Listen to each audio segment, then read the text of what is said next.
Haryana staff selection commission ने जितने भी प्रीवियस में एग्ज़ाम कंडक्ट करवाए हैं, उन एग्ज़ाम में जितने भी साइंस के क्वेश्चन पूछे गए हैं आपसे, उन साइंस के क्वेश्चंस की एक सीरीज़ स्टार्ट कर रखी है मैंने, जिसके 4th पार्ट कंप्लीट हो चुके हैं।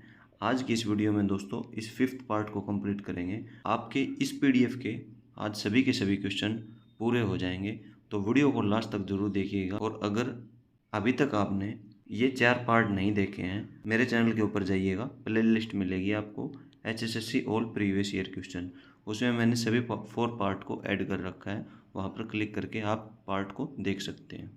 4th पार्ट में पश्मीना बकरी किस नस्ल से उत्पादित होती है, इस क्वेश्चन तक हमने क्वेश्चन को कंप्लीट कर लिया था। अब बढ़ लेते हैं नेक्स्ट क्वेश्चन की तरफ। भेड़ का बच्चा खालिस्तान कहलाता है, तो भेड़ का बच्चा मेमना कहलाता है। पक्षियों में रानीखेत रोग खालिस्तान द्वारा फैलाया जाता है, तो इस विषाणु का नाम है पैरामिक्सो विषाणु। इनमें से कौन सी विश्व की बेहतरीन ऊन देने वाली प्रजाति है? मेरिनो बेहतरीन ऊन देने वाली प्रजाति है। कंकाल की सबसे लंबी हड्डी फीमर हड्डी होती है। बकरी का वैज्ञानिक नाम क्या है? बकरी का वैज्ञानिक नाम कैप्रा हरकस होता है। सुरती और मुर्रा को संकर कराने पर विकसित भैंस की नस्ल को क्या कहते हैं? इसको कहा जाता है महसाना। प्रोटीन का अमीनो एसिड में परिवर्तन के लिए उत्प्रेरक तत्व खालिस्तान है, तो यह उत्प्रेरक तत्व है पेप्सिन। खालिस्तान का मुख्य कार्य शरीर की कोशिकाओं तक ऑक्सीजन लेकर जाना है, तो यह कार्य आरबीसी का होता है, रेड ब्लड सेल का। वे जीवाणु जो अपने सभी जैविक यौगिक संश्लेषित कर लेते हैं खालिस्तान कहलाते हैं, इनको कहा जाता है स्वकोशी। द्विनामी वितरण को वितरण भी कहा जाता है। क्या वितरण भी कहा जाता है? इसको बर्नौली वितरण भी कहा जाता है। ध्वनि तरंग का वेग सबसे अधिक किस में होता है? ध्वनि तरंग का वेग सबसे अधिक ठोस में होता है। निम्नलिखित में से कौन सा जीवाश्म ईंधन नहीं है? तो लकड़ी एक जीवाश्म ईंधन नहीं है। कंकाल की सबसे लंबी हड्डी है फीमर। शैवालों के अध्ययन संबंधी विज्ञान को कहा जाता है फाइकोलॉजी। निम्नलिखित में से कौन सा युग्म सुमेलित नहीं है? तो इसमें प्रोटॉन की खोज एच यूकोवा के द्वारा नहीं की गई थी, बाकी सभी की खोज उनके आविष्कारक के साथ में मैच होती है। जिसमें प्रोटॉन की खोज की गई थी रदरफोर्ड के द्वारा, न्यूट्रॉन की खोज की गई थी चैडविक के द्वारा, और इलेक्ट्रॉन की खोज की गई थी जे थॉमसन के द्वारा। हाइड्रोफोबिया रोग होता है कुत्ते के काटने से, जिसको रेबीज भी कहा जाता है। गैस्ट्रिन का क्या कार्य है? तो गैस्ट्रिन का कार्य है जठर संचरण का प्रेरण करना। आमतौर पर कोयले की खानों में विस्फोट पैदा करने वाली गैस है, इस गैस का नाम है मीथेन। परम शून्य वह तापमान है जिस पर आणविक गति समाप्त हो जाती है, यानी कि ऑप्शन सी सही होगा। मानव किस रूप में नाइट्रोजन उत्सर्जित करते हैं? यूरिक अम्ल के रूप में नाइट्रोजन उत्सर्जित करते हैं। दुग्ध स्त्रावण का आरंभ क्या कहलाता है? इसको लैक्टोजेनेसिस कहा जाता है। शरीर का कौन सा अंग जन्म लेने के बाद आता है और मृत्यु से पहले चला जाता है? तो यह अंग है दांत। अंधकार अनुकूलन समय खालिस्तान की कमी वाले लोगों में बढ़ जाता है, तो विटामिन ए की कमी वाले लोगों में यह रोग बढ़ जाता है। हीलियम परमाणु के 1s इलेक्ट्रॉन द्वारा अनुभव किया गया प्रभावी परमाणु आवेश क्या है?